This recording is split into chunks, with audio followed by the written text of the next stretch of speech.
कारण की एक गोष्ट सांगू इच्छितो. तानसेन आणि एक अकबर माहिती आहे सगळ्यांना.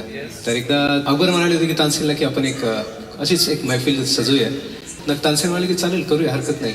तर पण माझी एक अट आहे की ह्या सर्वांसाठी जे पण मंडळी येतील, रसिक येतील, त्यांनी फक्त वाहवा नाही केली पाहिजे.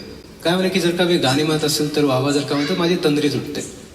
अकबर वास्य म्हणा, हा चालेल, काहीच हरकत नाही, आपण तसं फरमान काढूया. जे जे कोणी वाहवा म्हणतील गाण्याच्या नंतर त्याची आपण जीभ कापून टाकूया. चालेल म्हणे, हरकत नाही. आणि मग त्यांनी मैफिलचा दिवस आला, मैफिल सजवली आणि मग तानसेननी त्यांचा सूर लावायला चालू केली. आणि सूर लावल्यानंतर त्यांनी पहिलं गाणं म्हटलं. पहिलं गाणं म्हटल्यानंतर आपसुकच सगळ्यांना ताकीद दिली होती की बिलकुल वाहवा नाही करायची. पण त्यातलं त्यात सगळं गाणं झाल्यानंतर एक 7-8 लोकांची वाहवा आली आपसुकच. लगेच अकबर बादशाहने शिपायांना ऑर्डर दिली आणि आधी जे कोणी 4-5 होते वाहवा त्यांना आधी काढा आणि त्यांची जीभ कलम करून टाका.